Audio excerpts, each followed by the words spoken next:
Hello everyone. I'll be talking to you about buying versus leasing a vehicle. This is a popular dilemma in the world, and I'm going to try to help you figure out the factors that go into this big decision.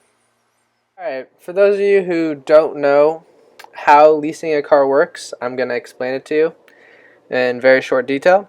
When you lease a vehicle, you actually never own the car. Leasing is like renting. You pay a proportion of the value to the owner for the use of the vehicle, and then you have to give it back at the end of the lease. Leasing is popular with people who really can't afford to buy an expensive car, but are willing to make lower payments to drive a car for a few years. Car leases usually last 24 to 36 months. You pay a down payment, and then followed by that, you have to do monthly payments. These payments are likely based off your credit score, but if you don't have a good credit score, everything can be negotiable. When you're leasing a vehicle, you're given a certain amount of miles you can drive, and after you reach those amount of miles, you have to pay a fee for every mile over you go. Alright, so now for the numbers. I looked at a 2014 Volkswagen Passat. On the Volkswagen website, it states that you can get a leased Passat for $189 per month with a $2,349 down payment. And any mile over 36,000 miles, you have to pay a 20-cent fee per mile over in 3 years. Alright, this graph to the left represents the net present value of a leased and bought car.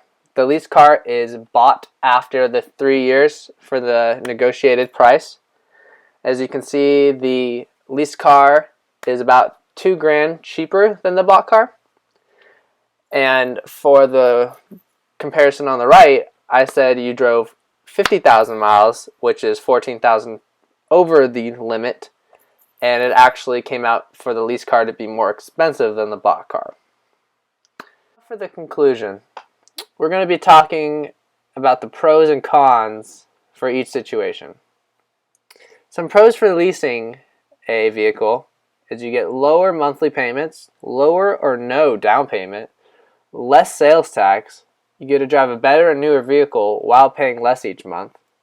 You can easily upgrade the vehicle after, say, 2 or 3 years, or at the end of your lease.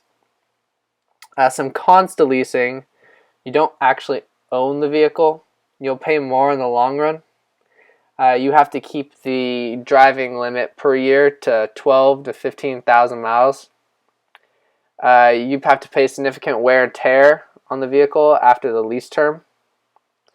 Some pros to buying: you can drive as many miles as you want without a penalty. You can easily sell the vehicle whenever you'd like, and you get to modify your vehicle however you may choose. Some cons to buying are you typically must make a larger down payment, your higher monthly payments, your maintenance cost after the warranty, and you might have trouble selling or trading in your used car. In conclusion, there's not really a right or wrong answer. Each situation is different for each person, and usually if you don't have the money, you usually want to lease a vehicle, but if you have the money, a lot of people like owning the vehicle in case something may happen to it in the future. With that being said, I hope I helped everyone out with this video, and thank you.